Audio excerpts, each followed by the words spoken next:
right.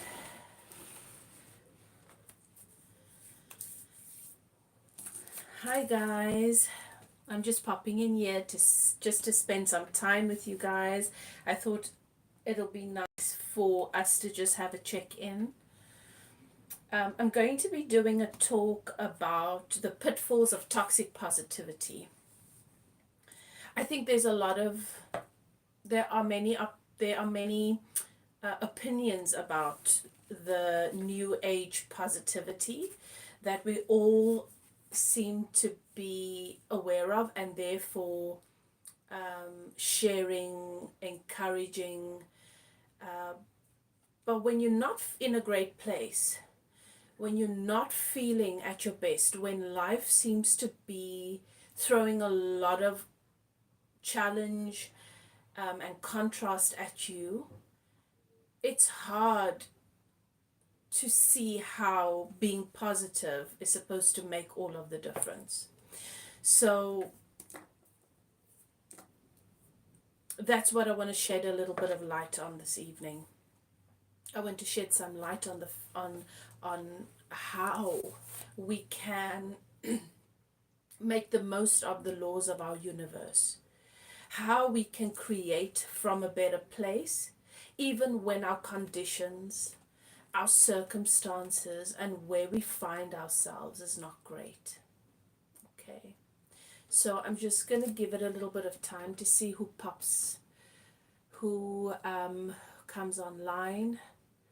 I am going to be doing a free one question readings as well, so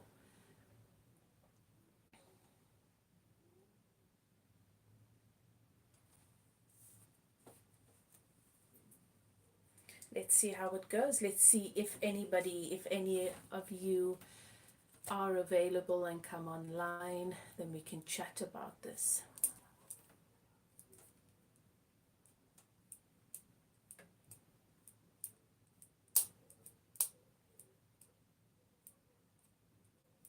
Okay. All right, so I'm going to go ahead, because this live will be shared anyway. I'm going to go ahead and go through the talk step by step, and when you guys do come online, you're welcome to ask questions. I'll just sort of recap if I feel the need to, and then we can also do some readings, some free one-on-one readings, one question readings. I'll channel for you and I'll give you the answers to your questions. But in the meantime, I'm going to go through the talk. Pitfalls of toxic positivity. Is there something to this new age movement that is encouraging and endorsing positive thinking, being positive? Will thinking positively really change your reality? Can it change your life? Well, we've got to go back right to the beginning, to the basics of the laws of our universe, which is that you are the creator of your reality. You know, we fundamentally were taught that we're completely dependent and reliant upon a man in the sky.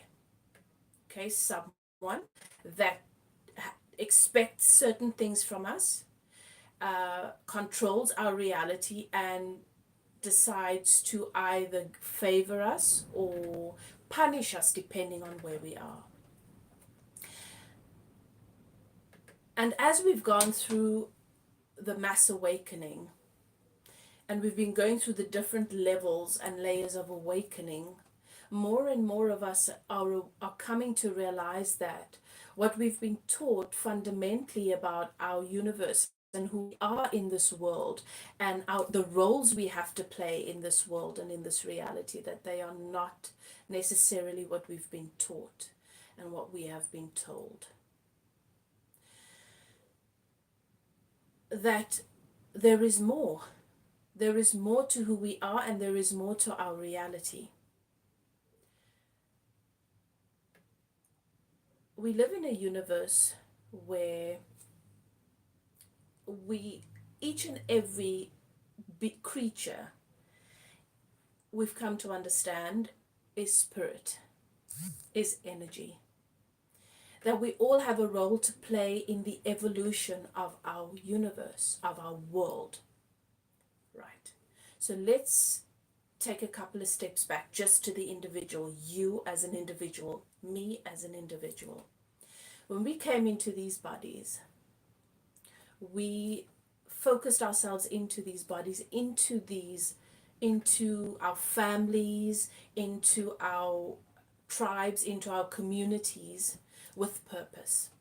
You were energy, you were soul, pure positive energy before you came into this body.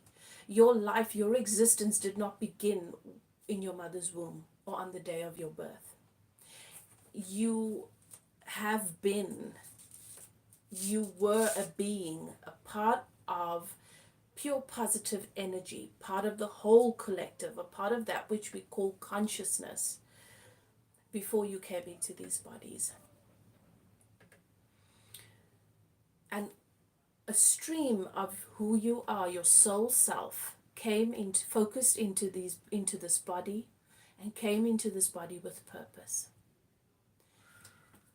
And when we came into these bodies, we came with the intention to create, to contribute to creation, to contribute to evolution. It doesn't matter who you are. You know, we keep score because we believe, for the most part, that our reality, this world, and our space in it and the value thereof is dependent on how much we do, what we've done, what we have not done, what we have or have not achieved. But the truth is, you came into these bodies worthy. You came here worthy. You came here whole. And you knew this when you came into these bodies. But when we focused into these bodies and we came into this reality, we forgot a lot of this because the adults around us, the people around us, and their various agendas and whatever they felt passionate about and whatever experience they had in life, they forcefully imparted that information upon us because they felt it was best. They wanted to keep us safe and they really wanted us to be happy.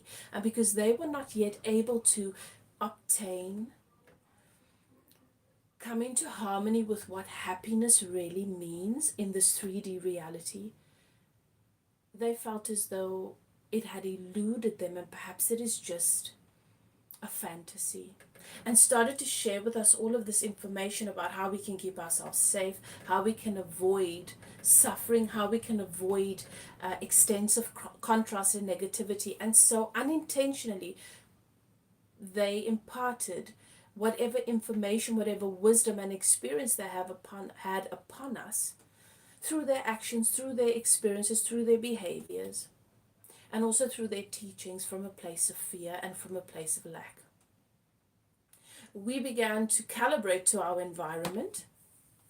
And so depending on what your initial environment was when you came into this reality, when you came into your body, came into this reality as a child, we all have different data that we've collected from our childhood experience, from our foundational experience here.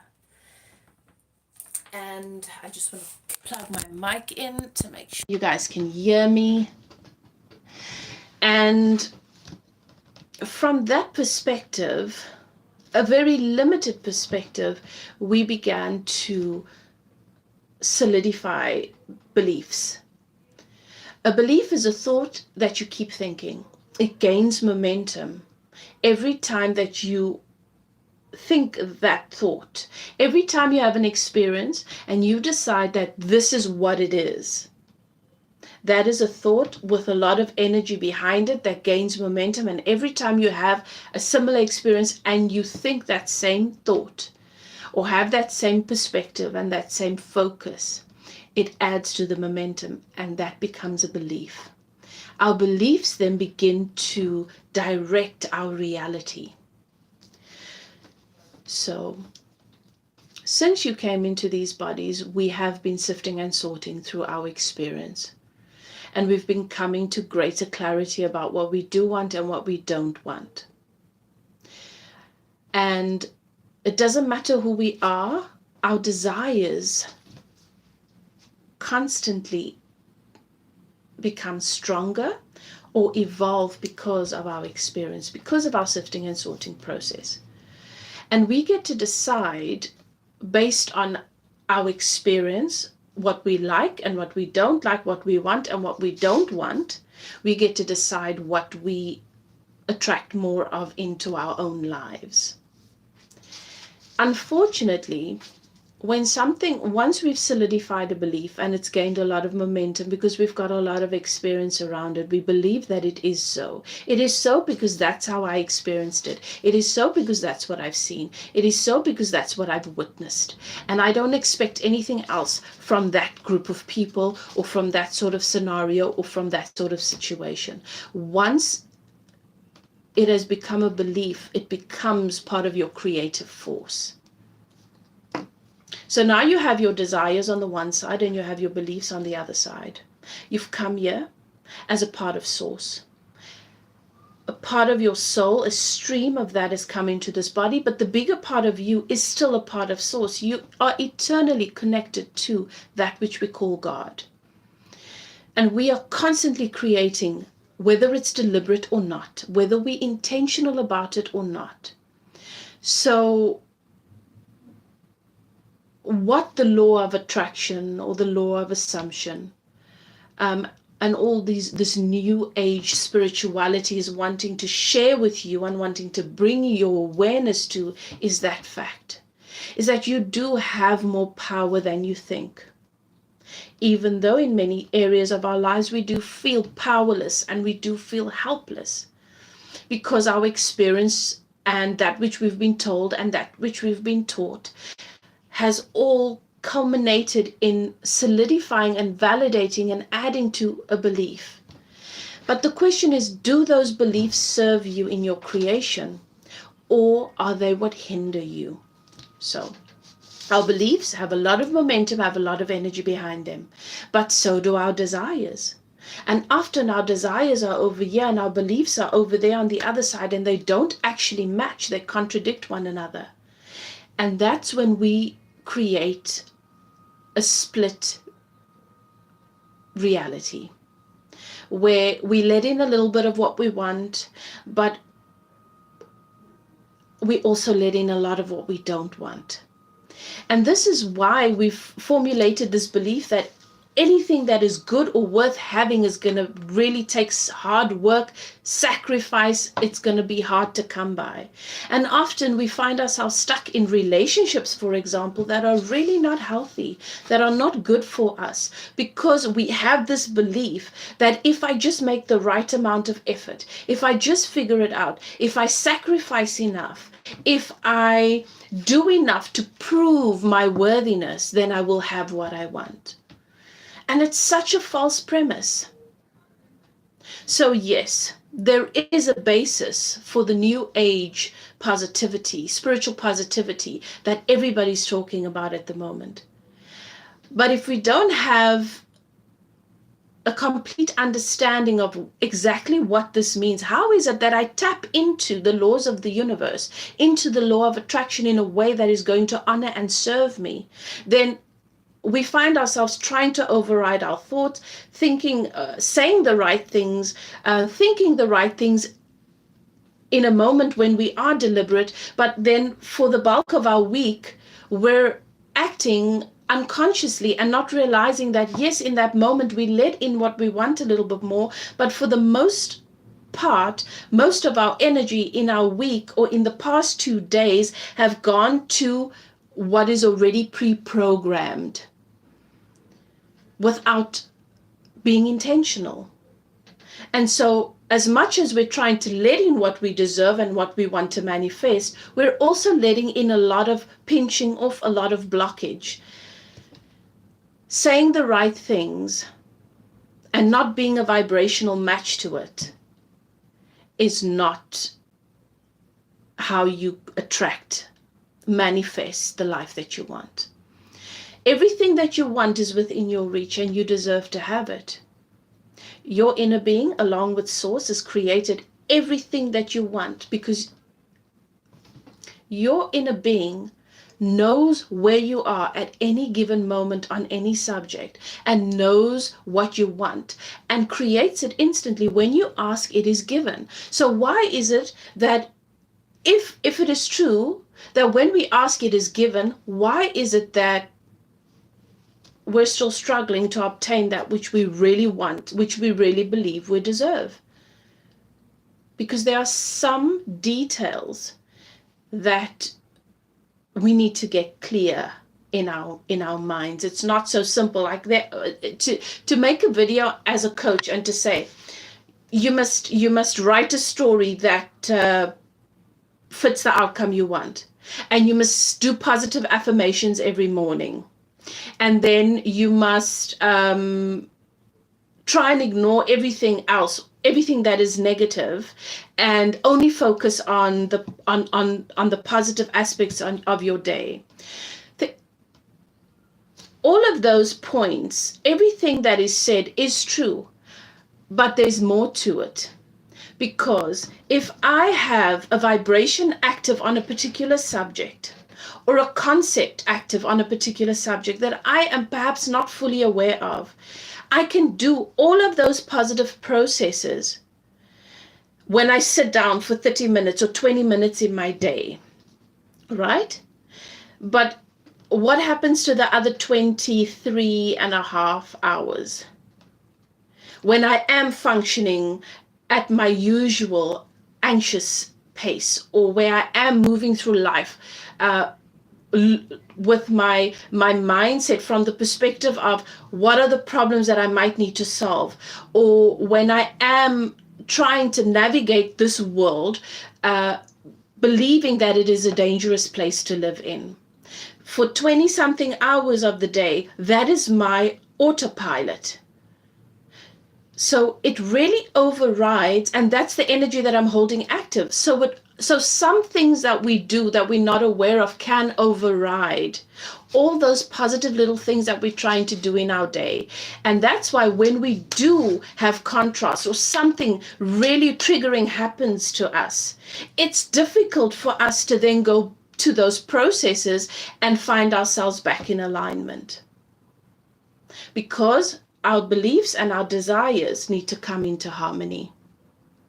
In order for you to have an authentic vibration active on any subject, you need to balance and heal your throat chakra.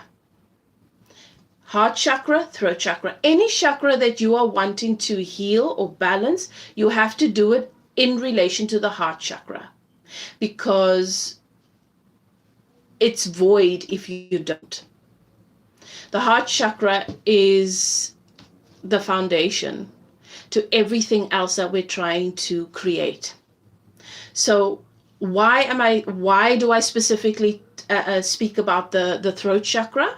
What does being positive, what does creating deliberately have to do with the throat chakra? What does the law of attraction or the law of assumption have to do with the throat chakra? Isn't it more, some would think it's got more to do with the solar plexus, because this is where our creative energy resides. You create, okay, this is the analogy I will use. Let's think about a tree. You see the tree's creative force in its fruit.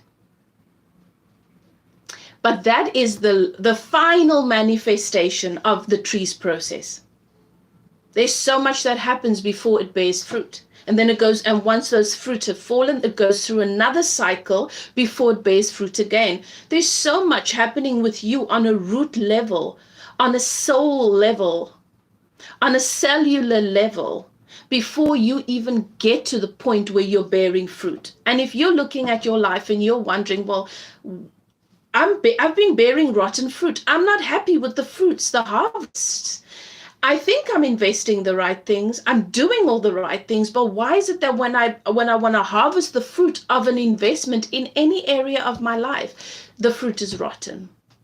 It's overripe, or something's just not right with it. We're the same. So by the time you tap into your creative energy in your solar plexus, there's so much that takes place. This is basically the process, just to give you a better understanding. We ask, and it is given. We're doing that every day, all day. We've been doing that since we've come into these bodies, and not with our words. Our words are powerful because they have a powerful influence on everybody collectively that's around us, and obviously on ourselves. But before we even get to the words, before the words are spoken, something is happening internally on that subject. Many things happen. So let's use the subject of relationships, for example.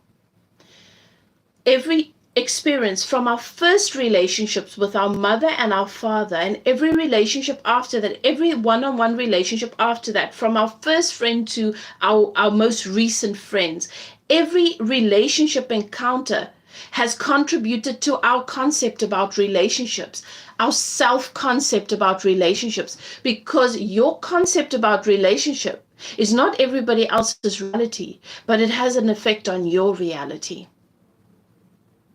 And you might say, yeah, but I've got a lot of friends that have the same experiences, so everybody seems to be experiencing the same thing. Well, that's because they're a vibrational match to you. So you attract people.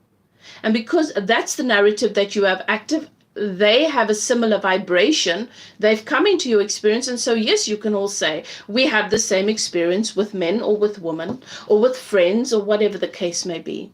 You become a vibrational magnet to every person, every situation that comes into your life, based on what is at the foundation, what is at a root level, what your concept is about that subject, determines the theme that you have going.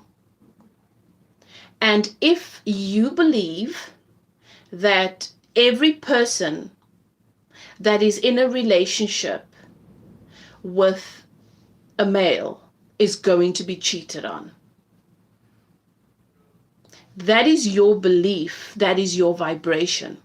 So even if you say to yourself, maybe this time I will be lucky, maybe this time I'd have the luck of the draw. If that is your dominant belief, if that's what you've had active for the past 20 years, that is the vibration that is most powerful. And it'll take one little thing happening that you don't like, or that you don't feel uncomfortable, or that you don't feel comfortable with, or that might trigger you to activate that belief. It starts running in the recesses already, and you will manifest it, and you will call it your reality. Even if you meet someone now and you say, oh, but this seems like a nice person, and maybe this time things will be different, and you start to do positive affirmations about that person, and you're trying to only think positive things when it comes to relationships, you cannot bullshit yourself or your vibration. You've had a dominant belief in this system. This year, your mind is your computer. And you've collected data throughout your life based on every subject that is relevant to you or important to you. So it's not suddenly going to change because you have the desire, you've attracted someone in that matches that desire, but over here you have your beliefs that is so completely contradictory to that desire. This is what needs to be addressed. All the data that is over here that has become your beliefs needs to be recalibrated, reprogrammed. Okay, that is what I mean by getting your throat chakra and your heart chakra balanced, because your throat chakra is the chakra that deals with authentic truth. That is where your truth, based on your perception of this reality, and that which your inner being knows to be true universally and eternally before you even came into these bodies. That is the part of you that is connected to source, that is connected to God. When your soul self, which is connected to God, connected to source, and your beliefs, when you bring them into harmony, when you find a way to bring them into harmony, that is when you are able to create a pure stream of energy vibration that helps you to attract and manifest everything that you want.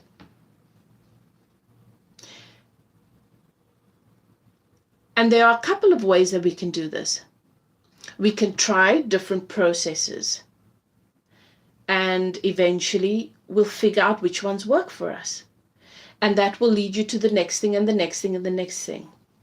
Okay? Or you can get a coach that helps you. Because often it is easier to be guided through the dark, dense woods by someone who has gone there many times, who has taken out. When you go on a pilgrimage, or when you go to a new place, you always feel more relaxed, in a sense of comfort and security, when you have a guide, when you have someone that you know knows the ropes, knows the place, knows where to go, where not to go, what to do, what not to do. And sometimes that is the best thing, especially when it's an area that we struggle in. If you want to have a particular body type, or if you want to obtain fitness, and you know that fitness has never been a part of your lifestyle, it's definitely not something that when you think about it, you feel a sense of excitement and elation.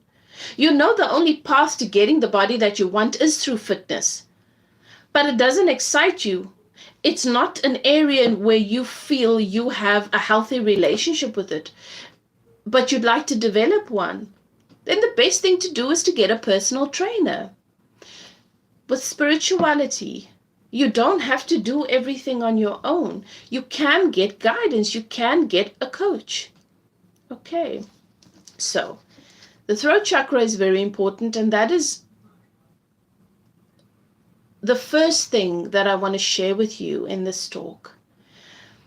You have to learn how to bring your beliefs about this world and what you know source believes about this world into harmony. So if you look at a particular gender, or a particular race, or a particular group of people, political group, or a particular religious group, and you cannot help but feel contempt, judgment, and resentment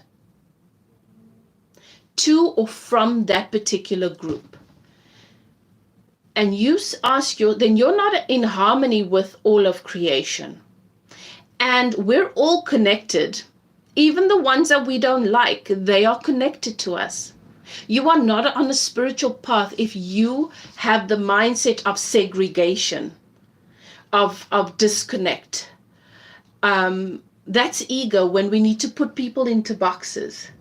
We are all connected, and we all benefit from one another's creative power and expansion, from one another's experience, even when things look as though they go wrong. So if you were to sit down and you ask yourself, okay, so this is what I think about that person, because that's what they did.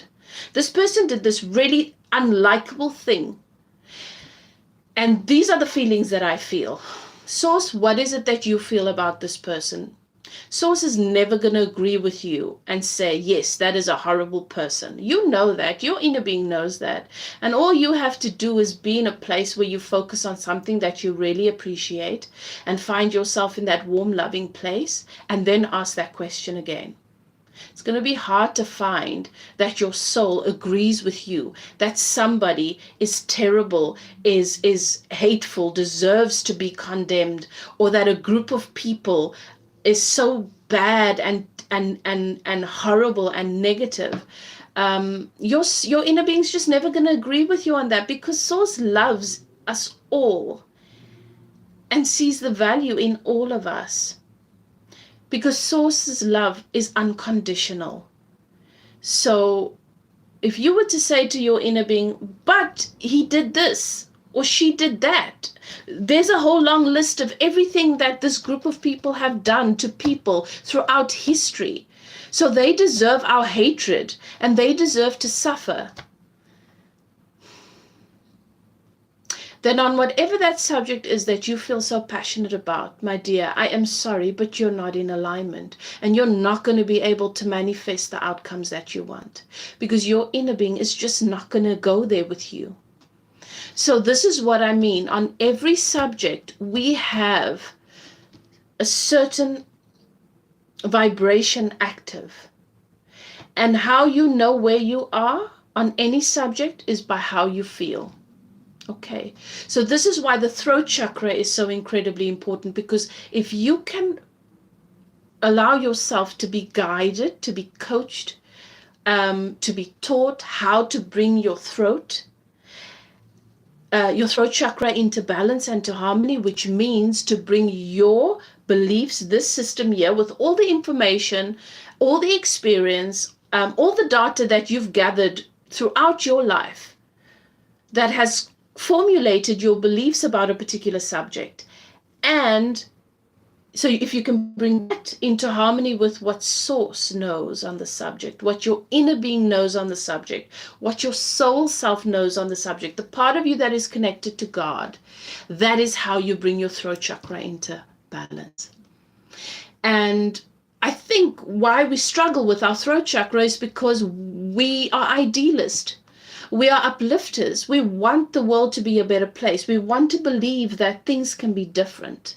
That if only we try a little bit harder, if only we made more of an effort to paint the picture for everybody else, they would see it. But that's not how the laws of our universe works. We came here worthy. So the universe does not expect us to beg or to grovel for anybody to see our perspective or to understand. And we sometimes think, if I sacrifice more, if I beg more, if I make more of a big, if I make a bigger deal of this, then everybody will know how much it means to me and how important it is.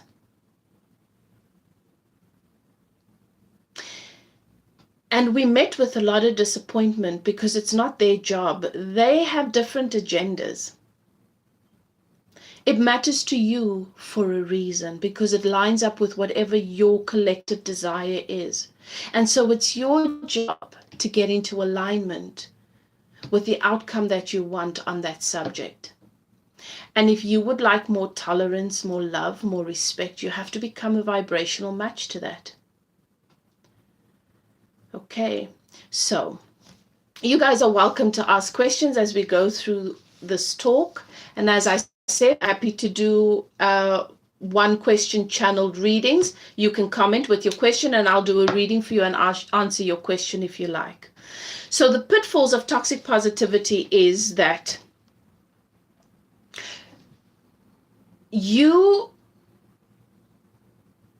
and I, for the longest time, believe that communication is fundamentally what we say. We communicate with our words and we communicate with our actions. True.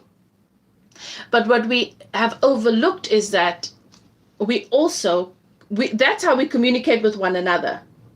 But if I'm depending on you to give me what it is I want, then yes, I need to ask you for it. But our reality doesn't work that way. You cannot give me what I want. It is my job to let in what I've created.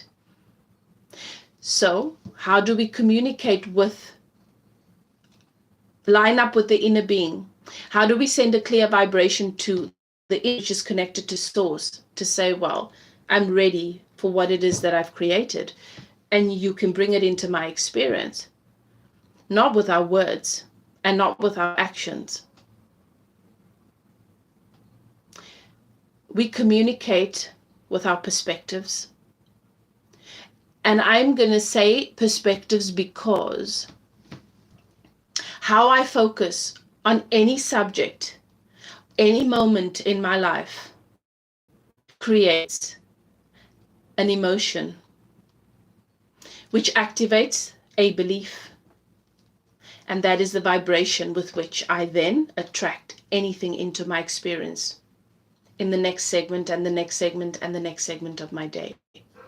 And when I hold a certain vibration active long enough, that becomes my weeks, my months, and often my year.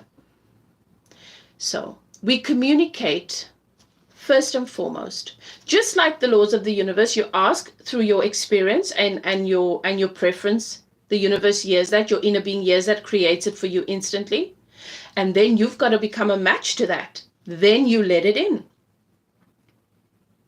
So step 1 is your work, you ask. Step 2 is source, the universe, your inner being, it is given, creates it instantly. And step 3 is your work again. You've got to become a match to it. So your perspective on any subject, in any moment, is what holds all of the power for you. Because even if I might generally have had a fear of a particular thing in my life, if I am deliberate for the next month that every segment, whoever I come into contact with, I am going to find a way to see how this person benefits me, so that I don't tune into fear, that I don't tune into a sense of lack and then activate all of those other fears. Eventually, I will begin to calibrate to the best in every person and in every situation. And then, because of my perspective in this moment and in this day, which then becomes this week, which then becomes this month, I give power to a completely different reality to the one that I might have created previously. Your perspectives are your own. Nobody can enforce them on you. So this is a power. This is a superpower. Your perspectives are your superpower. Okay. And I can say, oh no, I'm sure she'll do the right thing. But if I have a strong belief active and perspective active that most people disappoint me, what do you think is going to have the most power? What I'm saying just in a moment because I think is the right thing to say and because that's what I want to believe, or my perspective? Your perspectives hold power. That is your superpower. And that is where you want to begin to acknowledge, recognize, and witness yourself in every moment on every subject. What is my perspective really on this subject? Am I comfortable with how I see things happening? Do I want it to change? Then I need to sit and be honest with myself, acknowledging whatever my perspectives are on that subject. That is your superpower. Okay? Your perspective is your superpower. Acknowledging a natural response event is self-love. You don't want to pretend or to be angry with yourself because you're upset about something happening. Acknowledging that that is a natural response to an experience based on the history you have with such experience or with such situations is self-love. You want to acknowledge how you feel. You don't want to ignore your feelings. You don't want to ignore your thoughts and just hope they will go away. They will only become stronger because whatever you give focus to is going to get stronger. So if you put your focus into, I'm going to ignore all of my negative thoughts and all of my negative feelings, I'm going to ignore them. You're ignoring a wounded inner voice that will not be quieted or shut down. And in order for me to ignore you, I have to give you energy. I cannot say you don't have my energy because I'm ignoring you, because I have to make an effort to shut you out, to ignore you. Taking my power away from something that is unwanted is to get to a place on that subject where I can shift from where I am now, which is uncomfortable, which is not what I want to feel and think about the subject, to a place where when I do think about the subject, I'm in a better place about it. I feel better about it. I have a deeper understanding about it. I feel more empowered about the situation. So ignoring your natural response to a situation because you want to be positive, because you want to only think positive, and that's toxic.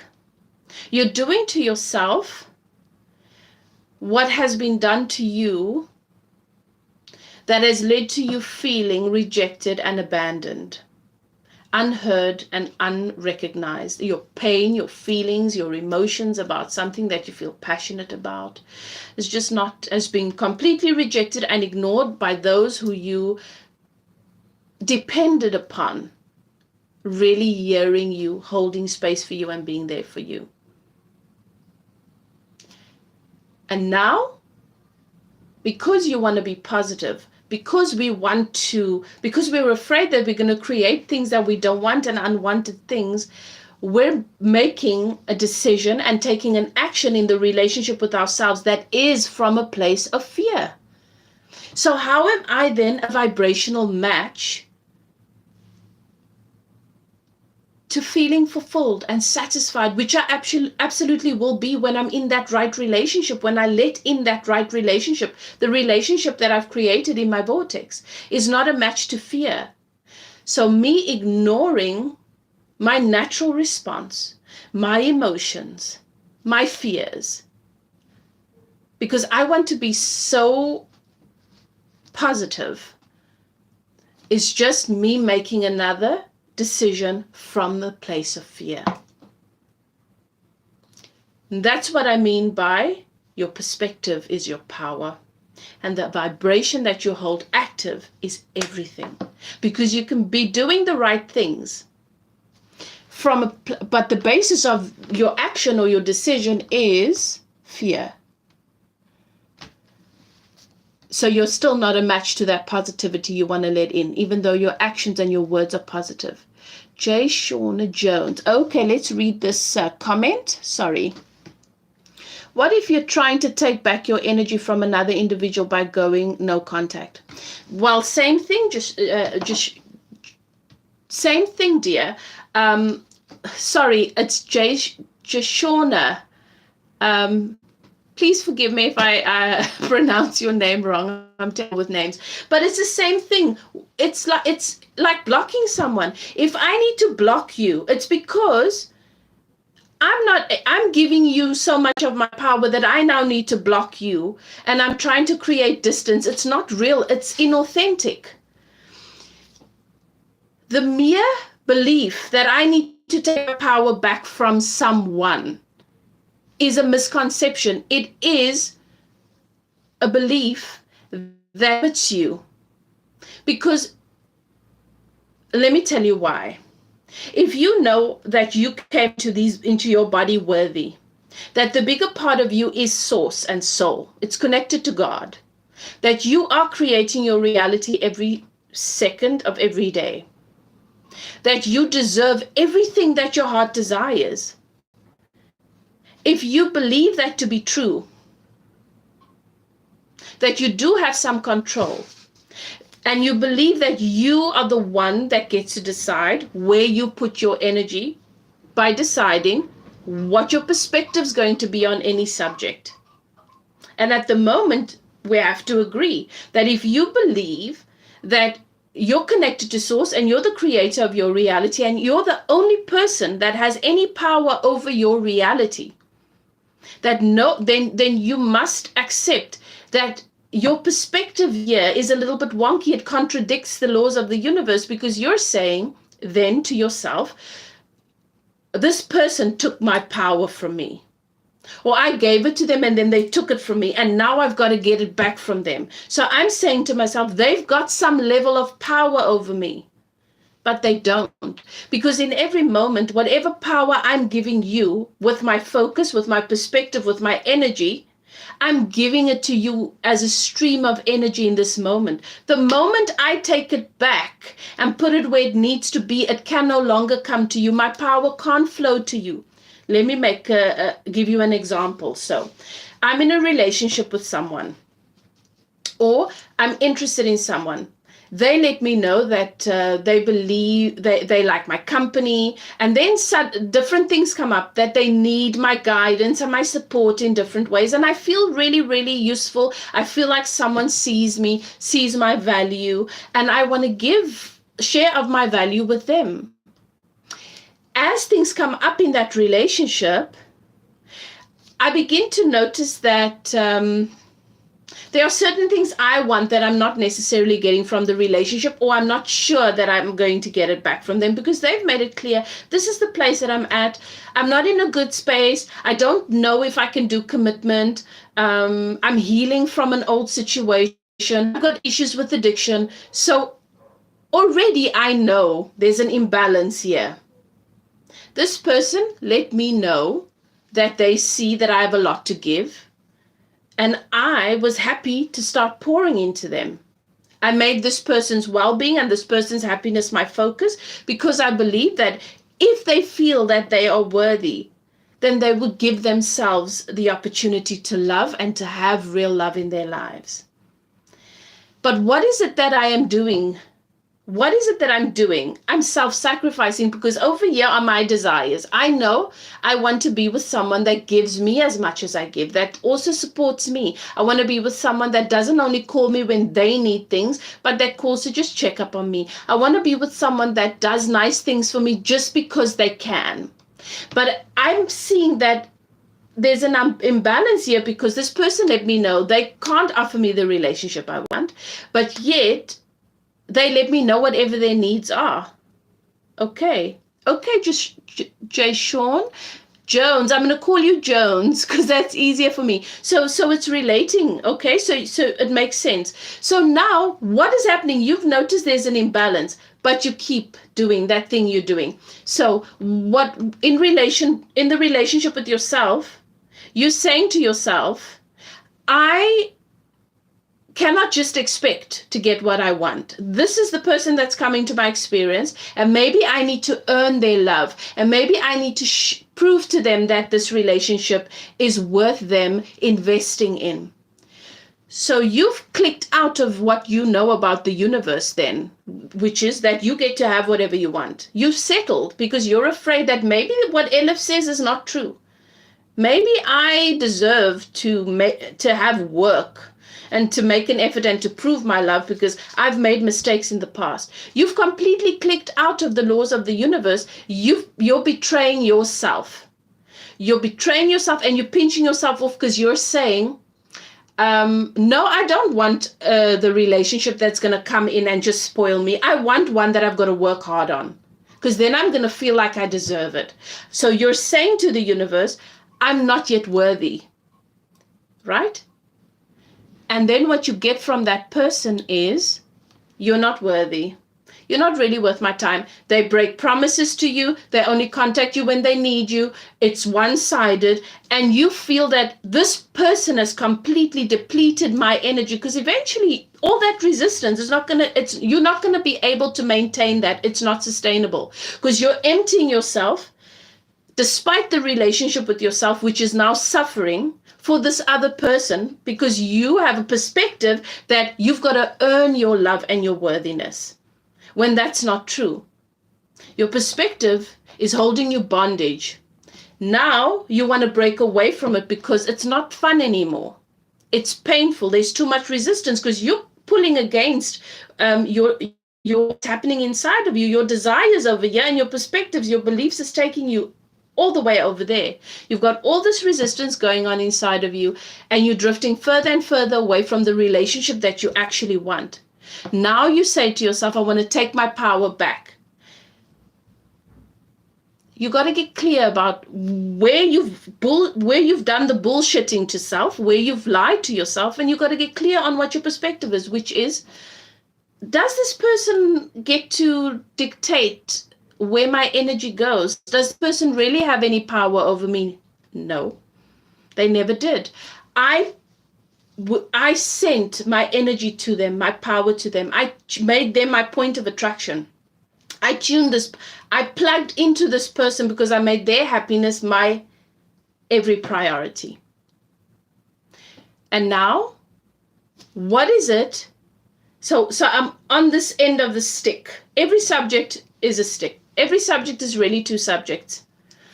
Now I'm all the way on this end of the stick where I am completely disaligned with the laws of the universe. I'm pushing against it, and I can feel it because it's not fun. I'm feeling lack. I'm feeling as though someone else has taken me for granted. Someone is betraying me. Someone is treating me as though I'm not worthy. They don't see my value. And I feel like why don't they see my value? Because I did not hold my value dominant in my vibration when relating to this person.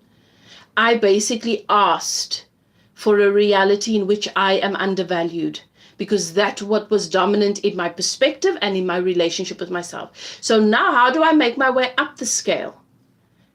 Over here, where I am tuned into the laws of the universe, that I'm worthy, I came here worthy, I get to have whatever I want. I deserve the love that I'm giving.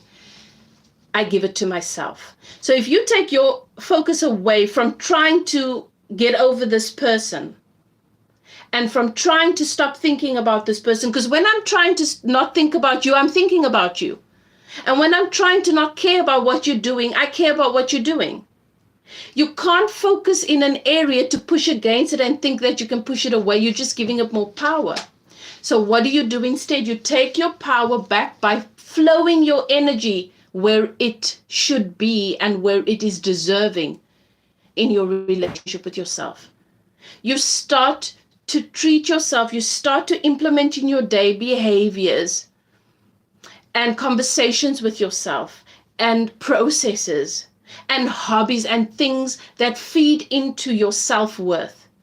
That what would you do for this person? Start doing those things for yourself.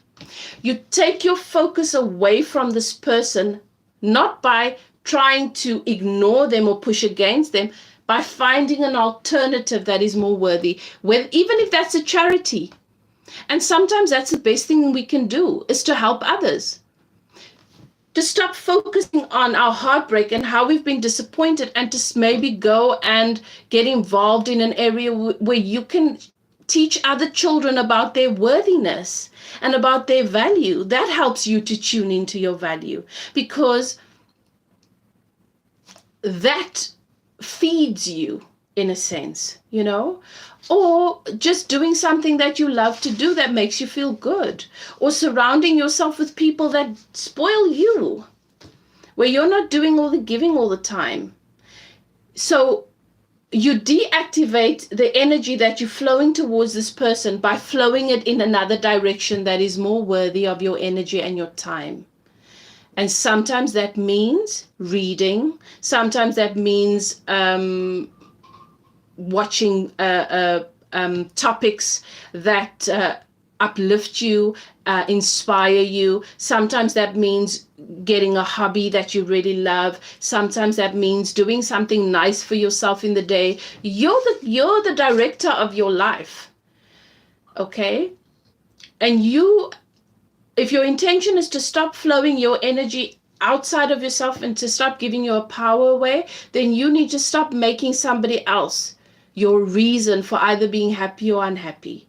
And that's what it is. If this person has your power, if you feel that they have your power, it's because you're giving it to them, because you're still using whatever's happened with them or whatever is happening with them as your point of reference. If that person says something nasty, then that's going to upset you for the day. You're going to decide that now my day is ruined. If that person does something right, then you're going to feel a little bit better, because you're making them your point of attraction. But when you decide that no, what this person does, the conditions around this person is irrelevant, has nothing to do with me or my reality. What does matter is how I treat myself, how I start my day, how I end my day, the things that I do, what do I do in my lunch break, is a quality, is what I am incorporating in my relationship with myself quality? Or do I sit, or do I find myself going through things or having conversations that just take me down on the subject? You've got to find an alternative place to flow your energy, to give your focus that is going to be meaningful and add value to your experience. And that's going to deactivate this person. Think about it. If you're doing all the things, if you've got a schedule, in the morning I wake up, I do my meditation, and I make that smoothie or that breakfast that I feel is so good for me. I'm taking care of myself. And after that, I go for a run. And when I go for a run, I listen to my favorite playlist and I count the trees, or I count the children's faces that I pass. And I really, really am present with what that means. You know, that there are children that are well and that are healthy in this world and that have probably had a nice meal and that still, you know, want to smile at me. I'm going to count all the good things that happened yesterday on my run. You've got to be deliberate about where you put your energy, because if you don't, then what is activated is old momentum. And you have been, for people, and we've all found ourselves in this situation, we prostitute our energy. And we have our energy molested. And because we think life is something that happens to us. It happens for you. If you get out ahead of things and you direct your life and you begin to become deliberate about what it is that you invest your energy on, when you allow quality and organic experience to become the fundamental basis of your life, your person that is already in your vortex, you don't have to pray for that person, you don't have to create, that person's already created, will come into your experience, but you got to be a match to them. And that person, you have to admit, is not a match to a relationship where you won't be valued and where you will be self-sacrificing. That person will value you and won't expect any sacrifice from you, and will respect what you're doing, the things that you're doing that is not just about them. You see, when you make your partner, any person that comes into your life, your primary focus, nothing else in the world matters anymore. Everything revolves around them. You're asking the universe for narcissistic people that want everything to revolve around them. You're not a match to that person that is so comfortable in their own skin, that cares about more than just themselves, that is doing amazing things in the world. They're too busy to be emptying you. Every time they're in your experience, they just add value. That's the person you want, but you're not a match to that when you're constantly, any relationship that sort of opens up to you or shows you opportunity or possibility, you're just emptying yourself of that person and the whole world revolves around them. So can you see how you ask and how you have been asking for exactly what's been coming to you? And the way you take your power back is by flowing your energy in a different direction, in one that is more worthy. And when you think of this person, that you don't try and shut them down, because they did come into your experience to teach you something. Even if it's just this, it's a very important realization. To come to a point where you can think of them and be glad that the relationship didn't go anywhere, but that they taught you something about yourself, or they mirrored something to you that you really needed to connect with, and that now you at a better place to treat yourself better and to line up with the version of yourself and the relationship that you really deserve. What happens when they come into your mind and you think like that? The power that you think they have over you is automatically deactivated. You're powerful in your perspective. And that is the key. My power lies in my perspective. And what is my perspective on this subject?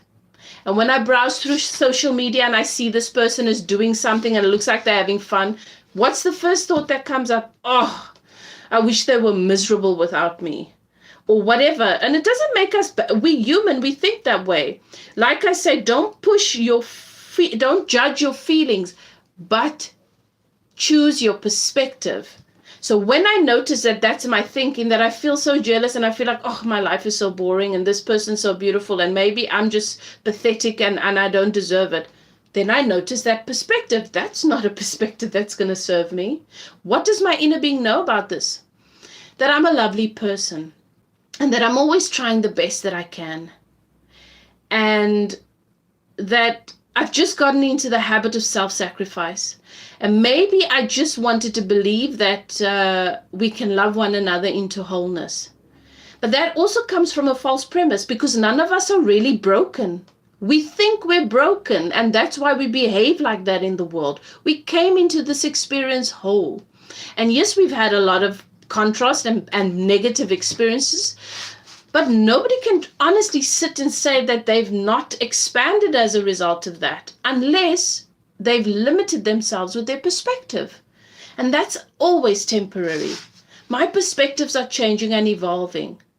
And I know that I'm going to do better with myself as a result of this experience. You see, that's how you take your power back. Your power is in your perspective, and you have the freedom to choose to adapt your perspectives as you go along in every moment of your day. We can't go back to it's pointless to try and go back to everything bad that has happened in our lives and to try and heal that, because what we think that means is I must change. We're not going to change that. We're not going to change anything that's happened. We can't go back there and change anything. We can't even change how we felt about it in that moment, but we can change our perspective about it now. Our power is in our perspective now. Okay, so I hope that helps you, Jones, that gives you insight into how you can take your power back. All right. Okay, so so point number 3 is one of the pitfalls to toxic positivity is that we think that positivity goes with, okay, great. Jay Sean. Okay, got it. Jay Sean, thank you. Okay, thanks for the question, Jay Sean. I hope that helped you. So point 3, another pitfall to toxic positivity is our tendency to want to put things in a right or a wrong box, and we start with ourselves. So, I don't like how I'm feeling. This is bad. Or I don't like this thought I'm thinking on this subject, This is terrible. Am I really that pathetic? So already I've put myself into that box of wrong. And now I want to completely override that because I don't like it. So in order for me to override that, I've got to now put that perspective on somebody else. So then I move from myself to the other person. Well, they did that. That's why I feel that way. And what a terrible thing to do. Now I'm judging them. Okay. We have to be willing to embrace duality. We have our shadow selves and we have our authentic self. Right? Those are the ways that we vibrate. They are not separate. It's interconnected. I often say that light and dark coexists. It's the same way that we perceive anything. It's the reflection of that it's that frequency. It's the perception of that frequency that helps us to perceive a particular color or anything that's happening. And there's a blind spot. There's always a blind spot. Okay. And if we adjust our position, we can sometimes see what is in that blind spot. So with light and dark, day, night, yin, yang, our shadow self, our authentic self, our ego self, or our soul self, whatever you want to call it, it's us. It coexists. The same way that light does. You have the shadow side, which people would think is negative. But think about it this way. If we didn't have a dark room, the candle light would have no real impact. If you lit a candle in a well-lit room, it's a waste. We've got to really focus in to see that candlelight, and we'll just see the flame. We won't see the candle light. So the shadow, the darkness, is the spaciousness that provides that foundation for the light to come in. So when you experience contrast, I see it in the same way. It's that darkness that comes in, that shadow that comes in, that gives space to the light. If you didn't have the question, the answer wouldn't come. If you didn't have the experience in that one relationship that you thought was everything you want, that made you realize, oh, there are actually other things that are missing, you wouldn't have the clarity about what you want in relationships. So we should be thanking our karmic connections for coming into our lives and for mirroring to us what needs to be addressed in our relationship with ourselves and in our personal vibration, that will then lead us to letting in what we deserve. It's not the easy relationships that have contributed to our expansion. It's the challenging ones. So that darkness is important. It gives space to the light. So our shadow self is important, and we can't ignore our shadow selves. We don't want to get lost in it. We don't want to be completely absorbed and totally identify with it. We want to bring, that's why I say the throat chakra is important. It's bringing your beliefs, your perspectives about this world, the data you've accumulated, and what your soul self knows about the subject into harmony. It's bringing your shadow self, your authentic self into harmony. It's the yin and yang. It's why many of us have met our twin flames, have activated us to bring those polarities together. You've got to embrace the fact that our 3D reality consists of duality. And we need to try and move away from this desperation to make something wrong or right. Everything has value. And even when it seems as though something is going terribly wrong, it is actually going right for us. At any given time, one of two things are happening, and only one of two things. You're either letting in your desire, or you're letting in process, where you get ready to be a match to your desire. And those are the only things happening. We complicate things. We want to make them more, to try and no, but that's evil, that's wrong, or that person's evil and wrong, and something was just wrong with that person to begin with. And so we have this ongoing war within ourselves and with the world that is not a match to harmony. And how are you going to let harmony in if you're still at war with your reality? There's a war on everything. There are groups of people fighting against, and it's these are worthy causes, but anything that you push against, you're just giving it power. You're not going to achieve the objective that you want. I think about, and I'm not condemning anything that anybody does. Everybody's got to do what they feel is their path of least resistance, what's going to give them peace. But if I go and I bare my chest to a group of people who have no respect for me, for my strength as a feminine, male or female, the group doesn't have to be a particular gender. And I go and stand naked in front of them because I want to prove a point. I want them to see what I see. They're not going to see it. We can't assert anything into other people's experience. But if I hold active the value that I know is me, in the way that I behave and the way that I show up, there is no way that I am going to encounter people who are not going to come into contact with the authentic love and power and essence that is me as a feminine. Sometimes we want to change things on a greater scale, when all we really need to do is change things here in our reality. And anybody that comes into our reality will be affected by the vibration we hold active.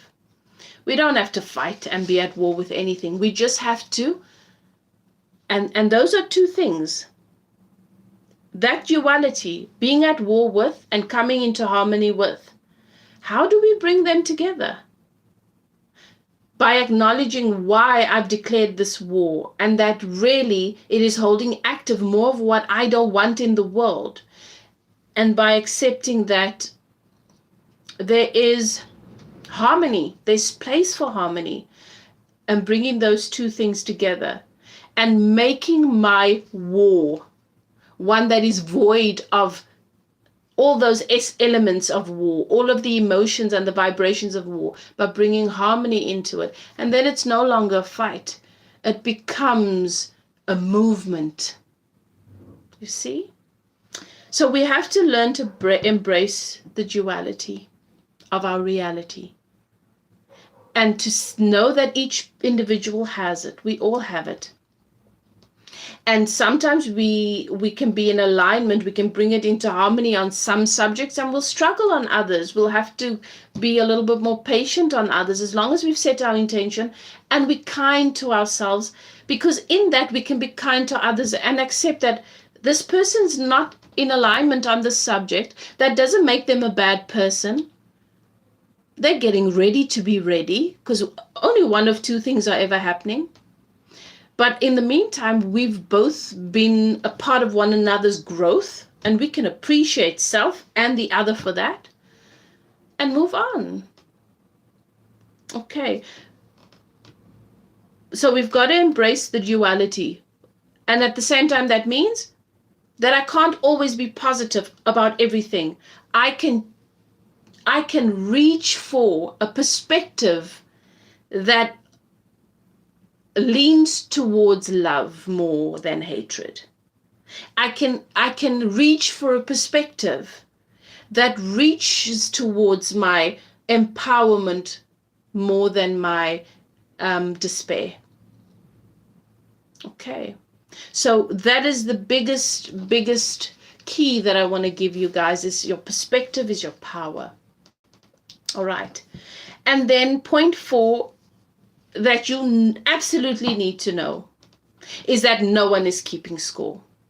There's no one up there in the sky, in heaven, or wherever, whatever we think, doing this. Oh, Elif did that. Nope. We're taking a point off. Oh, she did that. Yeah, let's add a point. No, nobody's keeping score, dear. So you can stop keeping score in your own process. If you want to manifest your creations, the things that you desire most, that has been created for you, that is in your vortex, then you need to stop keeping score.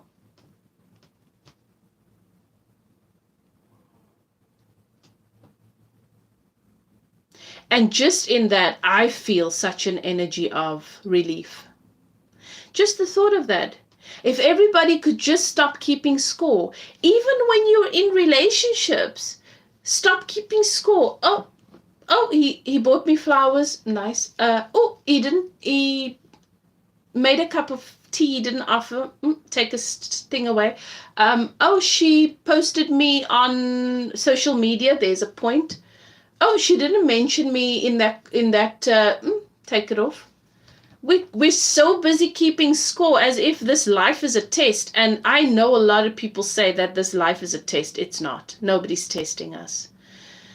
And this is why we're so disappointed and dissatisfied, because we expect a big reward. After we've sacrificed, we think, I'm doing all the right things for this person or for this company or in this situation.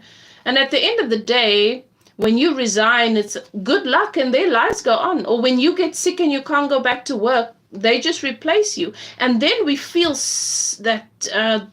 feel such injustice and we feel so betrayed. We've invested so much of ourselves, and where's the reward? The only rewards we will have and experience in this life, or in our existence in totality, is the rewards we let in and we give ourselves. Nobody's keeping score. And so you might as well stop keeping score and constantly comparing yourself or holding yourself to these unrealistic standards. Be kinder to yourself. That's how you let love and appreciation in for yourself. And that's how you attract more love and appreciation from others. Okay. Hold active in your relationship with yourself what you want more of in the world. I really don't like this, is it a statement? Fake it till you make it. Fake it until you make it. Completely ignore who you believe you are and pretend to be what you want to be, and then it'll come. Never gonna work. It's never going to happen.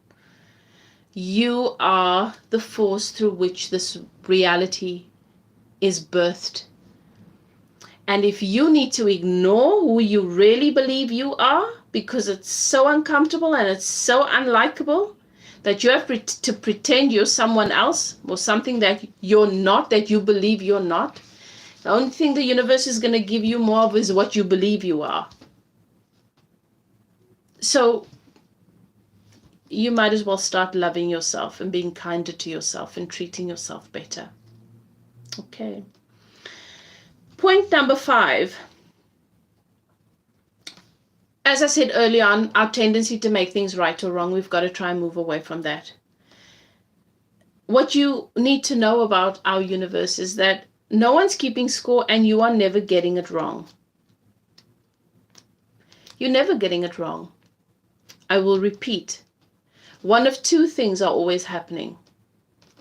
You're either letting in your path of least resistance, letting in your getting ready process, getting ready to become a match to your stuff, or you're letting in your stuff.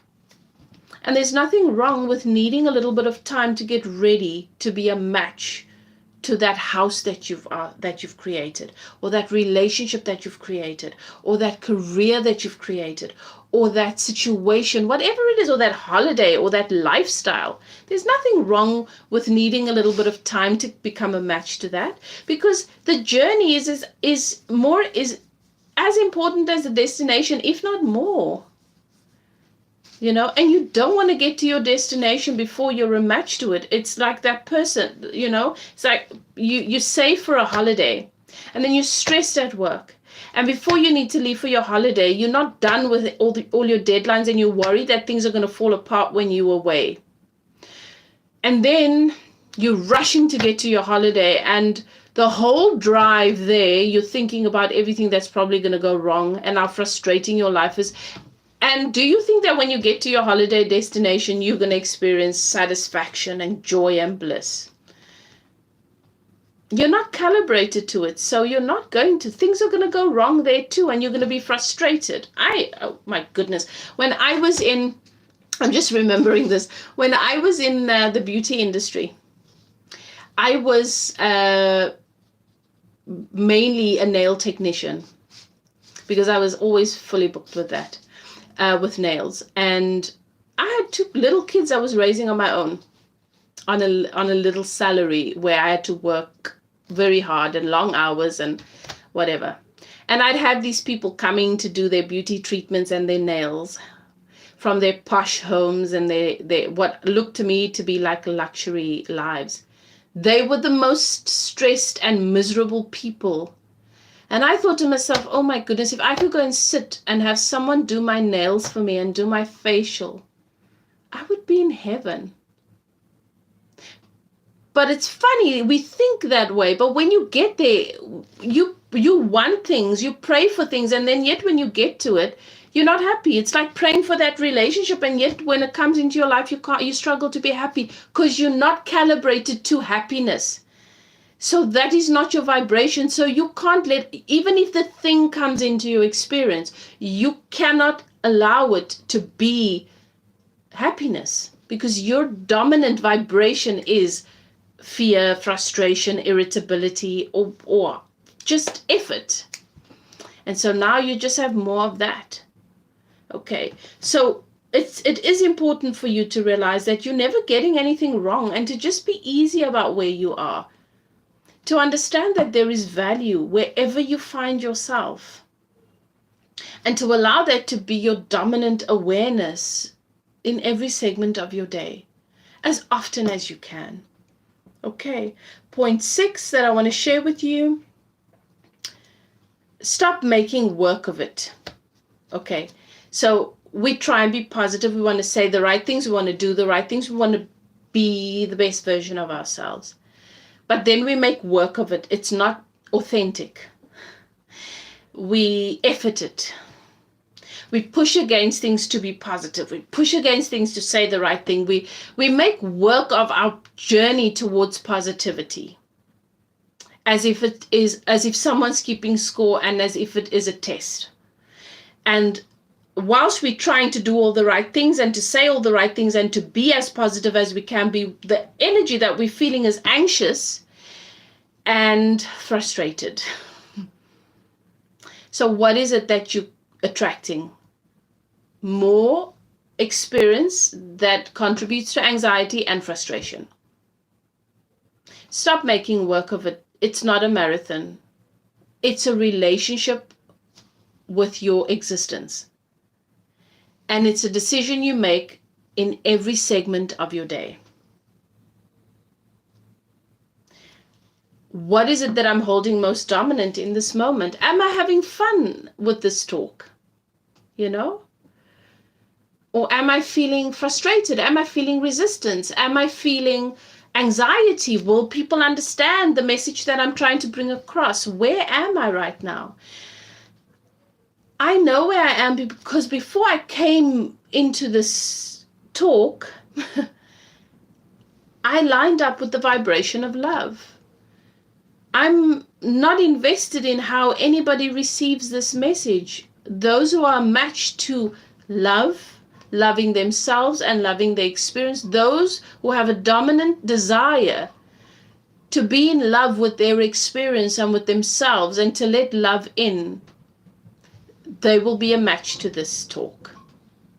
So you see, when you stop making work of things, you can let in the vibration of ease. And let's face it, when you daydream about your ideal relationship, you don't envision it being effort. You envision it being easy.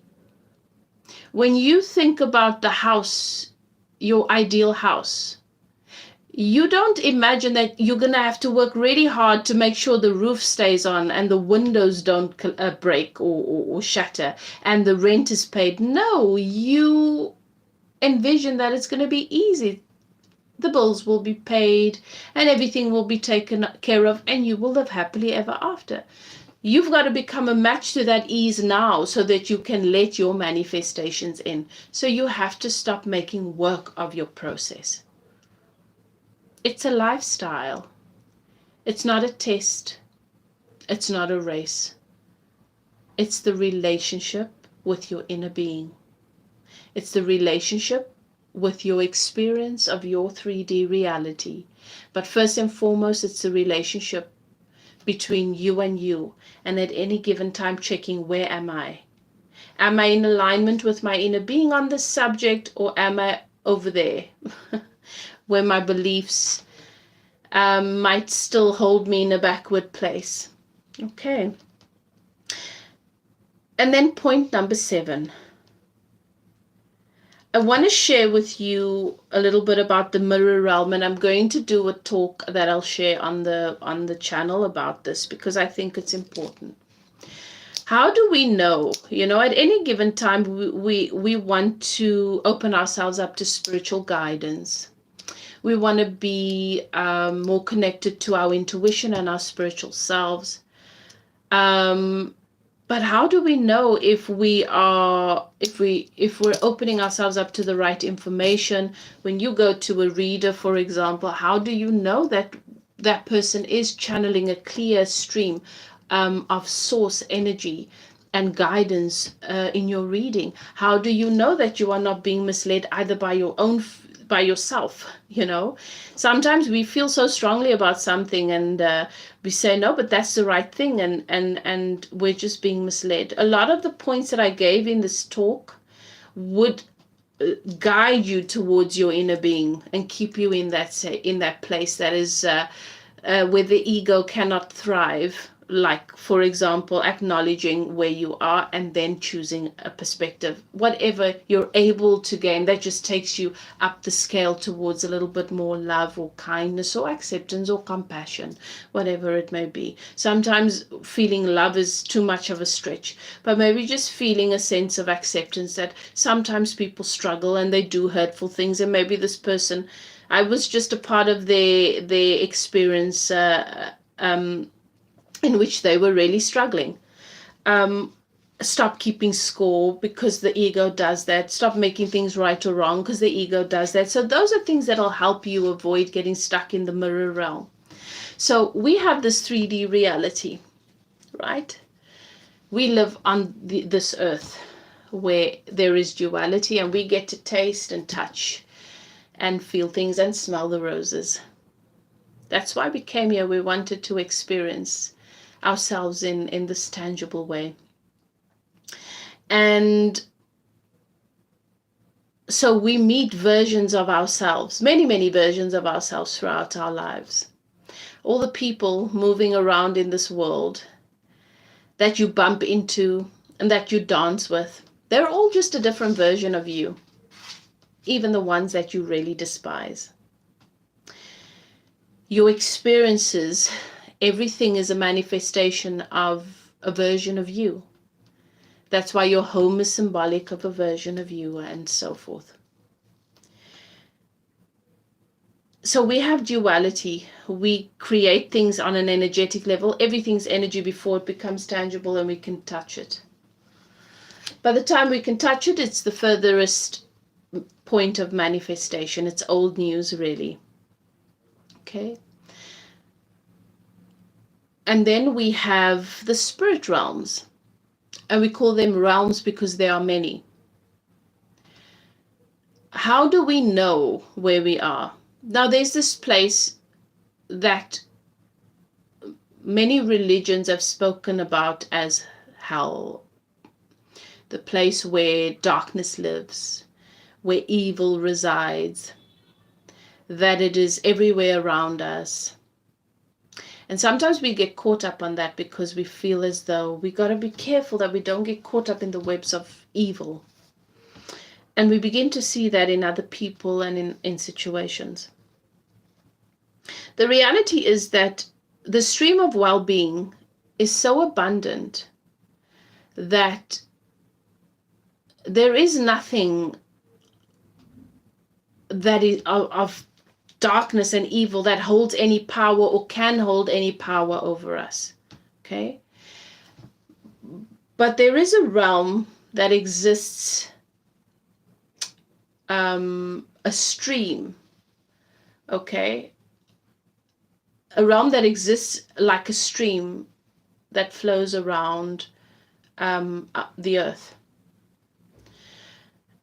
It is like a vortex of sorts, okay? It's hard for me to explain. But it's like a band of energy that goes around the earth. And every time that we as humans find ourselves in a lower vibrational space on any subject, what does that mean? We know where we are by how we feel. Feeling anger, hatred, resentment, bitterness, all of those heavy, intense, negative energies that completely weigh us down and make us behave like versions of ourselves that we'd rather not be. Every time we have hold those energies active, we feel hatred and resentment and fear, excessive fear, because at the heart of all those lower vibrational energies is fear. You know, some people used to say, when you be careful what you speak when you say negative things, or when you speak negativity over other people, or when you're bitter and you're angry, and when you say those ugly, nasty things, it hangs in the atmosphere. Okay. So basically that it's like the space, this realm that floats, okay, the way that planets do, and it hovers. It's like a band around the earth, and it's collected all of that over the years throughout creation. Okay, there are different names for it. I don't want to get too technical about it. But basically, when we tune into intuition,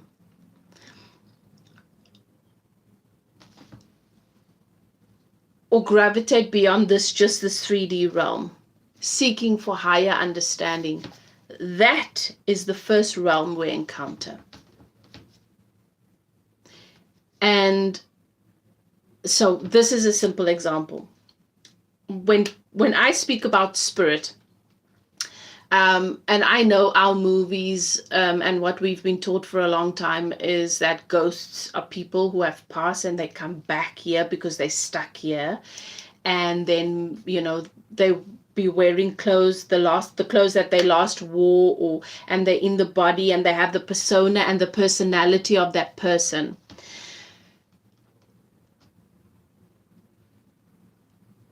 And once we have, as I said, when we come into these bodies, we're pure. A stream of our consciousness, our soul is in this body, not the whole of us. So when we transition and we leave this body, we just go back to that pure positive energy. So we go, hello design, welcome. Okay, so I'm chatting about the pitfalls of toxic positivity. But as I said, you guys can ask questions, and if you want me to do a 1 question reading for you, I'm doing that as well I'll just channel it for you and I'll answer your questions. At this moment, I'm talking about what I call the mirror realm, that is like a band or a vortex that exists around our world. Okay, everybody's fears the devil, that which we've been taught is the devil, that which we've been taught is other people's religions that are evil, that which we've been taught is evil and frightening. It all exists in that mirror reality. We created it. We created it with our fears and being in our lower vibrational density. We created it. It's all there. So often when we try and move into the spirit realms, when we do set an intention to connect with the spirit realm for answers, that's the first realm we encounter. How do you know? You might say to me, but Elif, how will I know if I'm in the mirror realm and I'm picking up on spirits or messages from the mirror realm that's actually misleading me? Or how will I know that I'm actually where I want to be, which is there in the higher realms with source energy, where the angelic beings are and so forth? Because as I was saying earlier on, this is what I was busy talking about. I was using this example. So a lot of people think ghosts are our loved ones who have passed, and they come back in their personality, and they come and they'll have the same personality, and they'll have the same dislikes and quirks, and some spirits get stuck here because of trauma, and they'll have the same clothes and all of that. Now, when I channel spirit, okay, and I don't only do readings, relationship readings, and channel people's careers and what's going to happen for you. I do channel spirit, loved ones who are on the other side, and sometimes angelic beings come through and bring messages, and your guides and so forth. How I know the difference is when I channel, I can feel, I can hear through the message that's coming through for me. There's a distinct difference between entities that are stuck in the mirror realms and pure positive energy, which is what we become when we transition. When we leave these bodies, we become a part of consciousness once again. We become pure positive energy. They don't have a personality. They can show me certain characteristics and things that they were like when they were here, but it's not like the person is gonna. So some people will say, oh, I saw I remember I was a little girl and I saw spirit entities show up in different ways. And there was this one time in this one house, because I moved around a lot. My mom was a very, very bad alcoholic, and we didn't have a home, so we drifted. And we were staying with these people at this particular time. It was one of the houses. We were staying in a room, and my mom's sister was there as well. And my mother this is my biological mother. I was late. I was fostered and adopted later, but I was with my biological mom at this time. And she had this habit of, when she'd get undressed in the evening, so after she'd have a bath or wash, she'd put her clothes back on. She didn't walk around with sleepwear, because we were always in other people's homes. And then when she'd go to bed, she'd take her clothes off neatly. She's very neat. And then, but hang it over a particular chair, so that, because it's clean, and then tomorrow she can wear it again.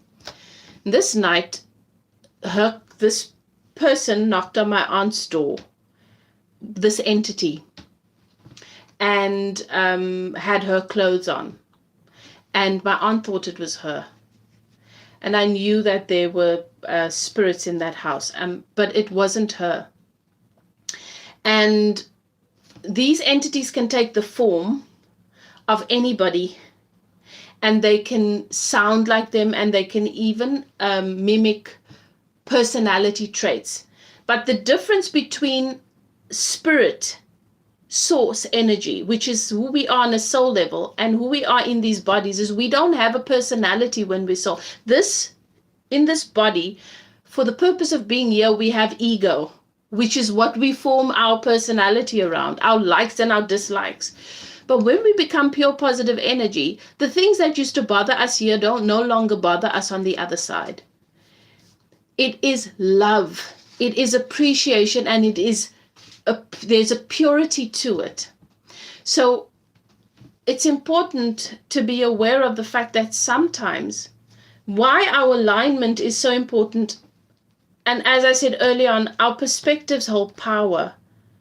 Because when you channel anything, if you're trying to find intuitive answers about a person, and you've got a dominant vibration active with perspectives that are deeply rooted in your ego, you're going to get stuck in the mirror realm.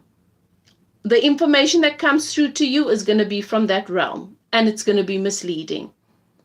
If you go and for me as a medium and as a psychic, everybody's different. We all have different giftings. We all have different giftings. I've had situations where I've gone and I've had readings for interest's sake, because I want to see how other people work and stuff, and I've had my eyes open to many, many things. And I understand that for you seeking guidance, and at a time when you, in an area where you're really struggling, it's scary when I think of what is out there, because as we have gifts and we want to use them, but if me as a vessel, if I don't make sure that that my perspectives line up, that my throat chakra is balanced, as I said earlier on, and that me as a vessel, I am pure and clean, so that I can, it's like a glass. If I'm a dirty glass and you want to pour clean water into me, that water is not going to be clean. So the message coming through me for you, I'm the vessel. I have to make sure that I am as purified as I can be on a daily basis. And the scary thing is, there are people, we not ill-intending, everybody wants to help. And this is for you, I know that most of my subscribers are people who are gifted and who are spiritually aware, and who you're here for more than just, well, what is it, what's going to please me next? You're uplifters, and you want to make a positive impact in the world. And so I want to bring my awareness, I want to bring this to your awareness. I want to share this with you, There's nothing that you need to be afraid of in this world. The stream of well-being is so strong and abundant. You cannot be cut off from it, but you can pinch yourself off, and you can temporarily get lost in the mirror realm when you don't give space to your shadows. And what I mean by that is allowing the shadow self and the authentic self to come into harmony. Acknowledging the shadow self, acknowledging the fears, and then choosing the next best perspective. Acknowledging where you are and then choosing your perspective. That just takes you up that vibrational scale a little bit more. You're not powerless. And nothing in this universe, there is no devil that's going to rob you of your happiness and of your joy. It's a lie. We created the mirror realm because of our own crap. We made up these things. And everything that we give energy to, we create. And as a collective humanity, there's a lot of fear, even in the world right now. There's a lot of fear. It's so easy for us to activate fear and our doubts and to blame a particular group for whatever's happening. When we're a part of creating all of this.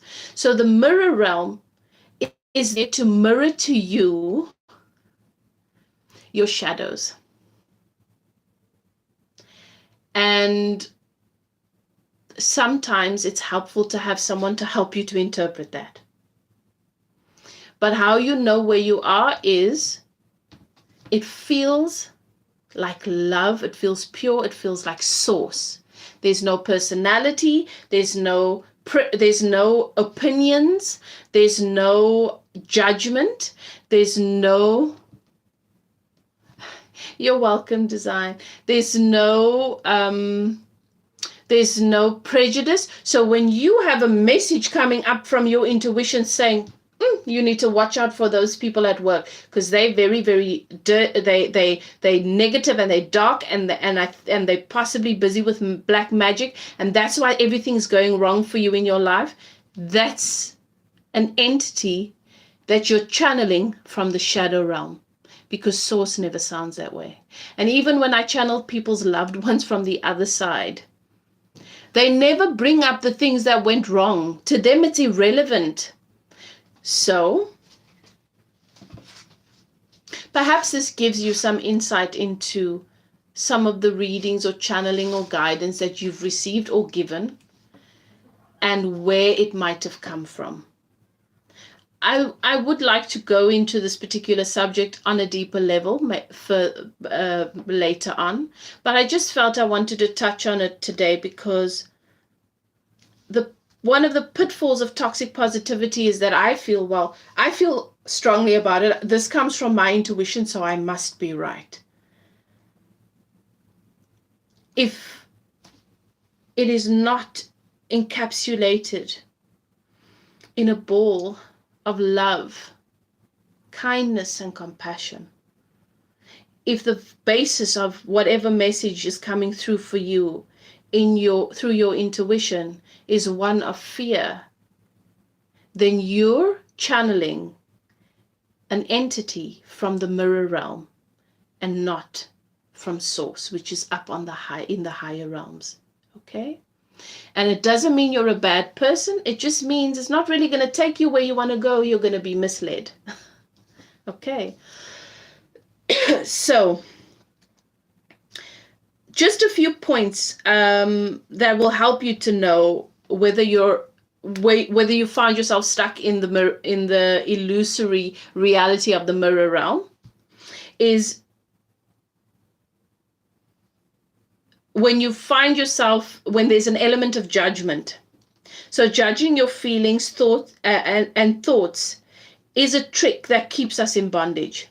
And that's why I said earlier on, when you feel the need to keep score and to judge your progress and where you are and to compare it with other people or anybody else's, when you need to judge and put them in a right or a wrong box because of the conditions and their behavior, and you'll say, but I feel this is the right thing. My intuition is telling me this. No, you're channeling a message that is it's a trickster from the mirror realm. Okay. The mirror or shadow realm reflects our fears, our hatred, our judgment, our contempt, our lack, all of those things on the lower scale, lower vibrational scale. And your inner being, your source is never there. Okay. So I had someone offer me a free reading on a spiritual group once, and I'm going to be honest, I was horrified because the message I got back from this person, I'm a reader, so I believe in this stuff. I know this is real, but I can understand why a lot of people don't, because you're the packaging of the gift. Yes, you have a gift, but you're the packaging. You know what I mean? Anyway, this reader gave me some message about me being cursed and people and things are never going to, something with my childhood and things are never going to be right for me until I get a cleansing from this person. And it was all doom and gloom. And the reality is, that's bullshit. And there was a time in my life where I was wrestling with myself, where that might have resonated and I would have been misled. And many of us have been. It doesn't matter because eventually we find our path. It all leads us to where we want to be. But none of that is real for me. I'm happy. I'm whole. I'm blessed. I'm creating a reality that I deserve, and I'm constantly learning through my guides and through my work how to do it better, how to let in more. But as a reader, it made me realize spirituality, because there is no way for you to measure it. We trust. And because I have a gift or because I have an experience, I feel that I can share that with other people. And many of us, because we don't know this, we get stuck in the shadow or the mirror realm. And we mirror to people when they come to readings for us, their fears. That's old news. Those things are old news, and it's not even my stuff. I don't know. Maybe this reader was mirroring their own stuff to me.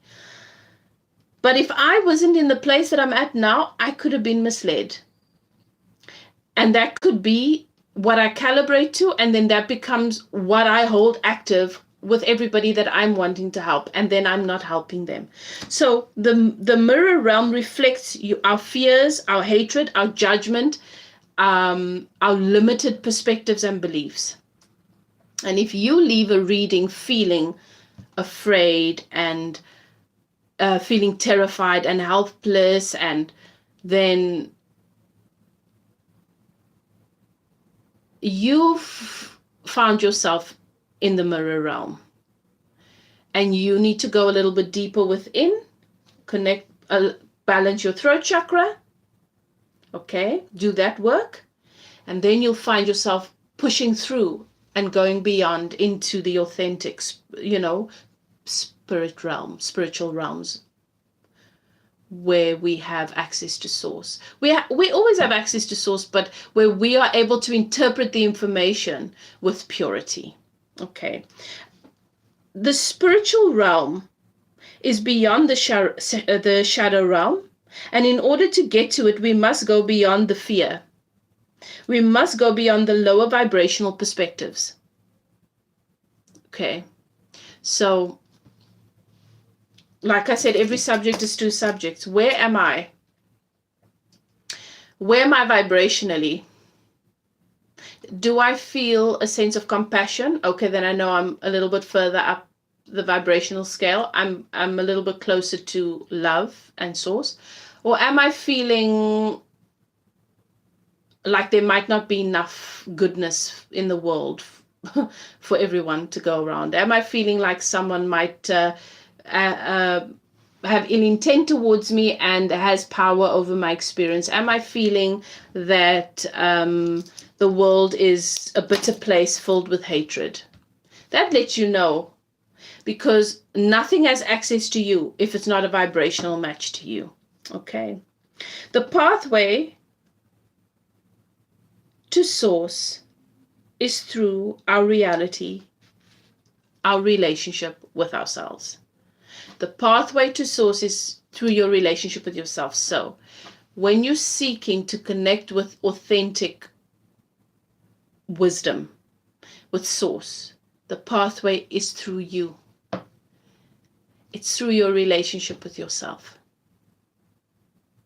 And that is why, as a medium, as a spiritual healer, and as a guide, my relationship with myself has to be my priority every day in everything that I do. I have to constantly go back, do an inventory, and check what's happening there. And so that is my advice to you. If you want to begin to share with the world all the beauty, all the magic that is you, give yourself access to that well-being, that stream of well-being that is always connected to you. Don't pinch yourself off. And remember, your perspective is your superpower. Okay, on every subject. Don't do any of the law of attraction, any of the new age spiritual practices because you want, because of the things. I'm doing this. I'm doing spiritual coaching. I'm doing these spiritual practices because I want the relationship. I'm doing these things because I want the house. I'm doing these positive things. I'm doing the affirmations. I'm doing all of these processes because I want more money.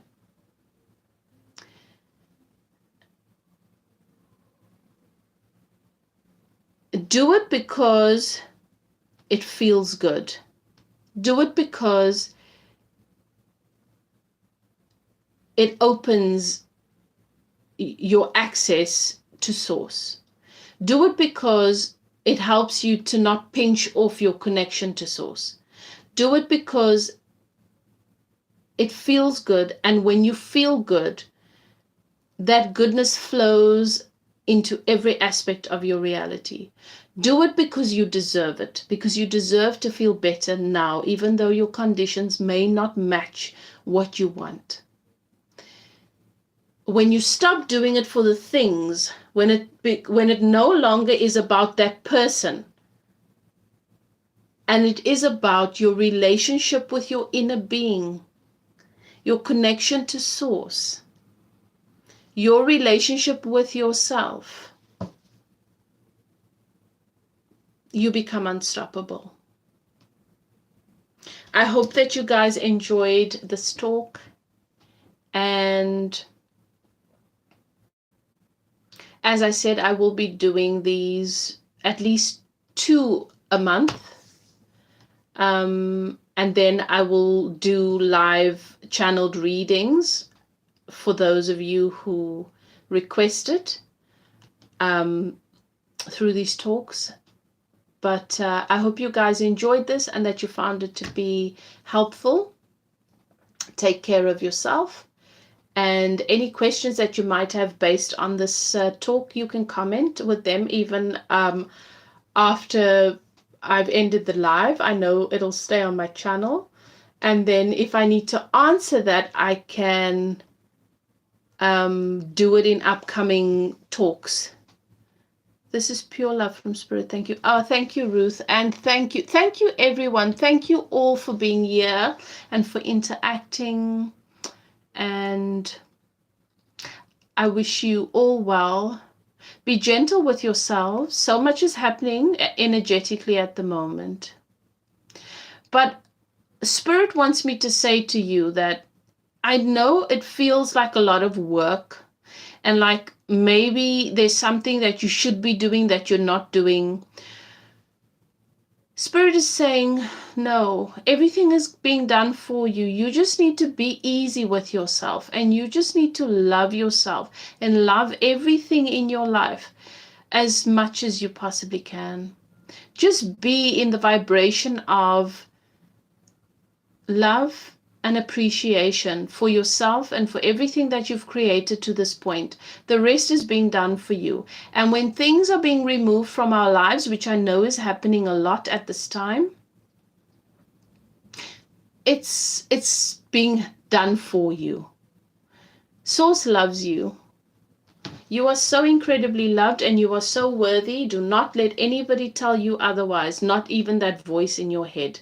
As I said, you choose the perspective. So when the voice in your head says to you, maybe I'm just not pretty enough, or maybe I'm just not good enough at this, you acknowledge it and you say, I hear you and I understand. I understand why you feel the way you do. We've had a bit of bad luck in the past.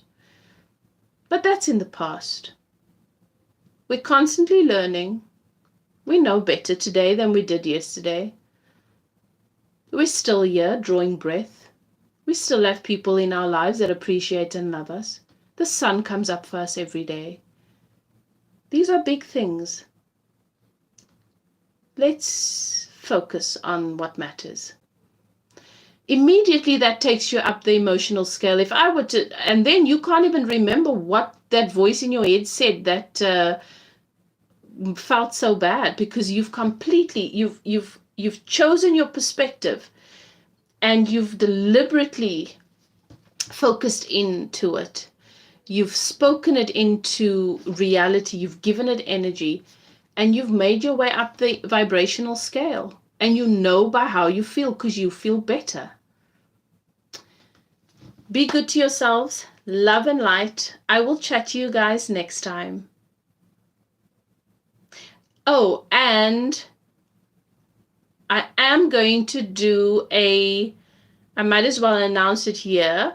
I'll share a brochure as well. I'm going to do a November promotion, a November giveaway, because it is my birthday month and I want to celebrate with you guys. So I'm going to be giving away a free coaching session with every reading purchased. Okay, so, and that's for the month of November. So you guys can definitely make the most of that and can support my channel and my work in that way if you feel that it's something you want. Whether it's for yourself, whether it's a gift you give to yourself or a gift you give to a loved one, it's entirely up to you. Love and light. I'll chat to you guys next time. Bye now.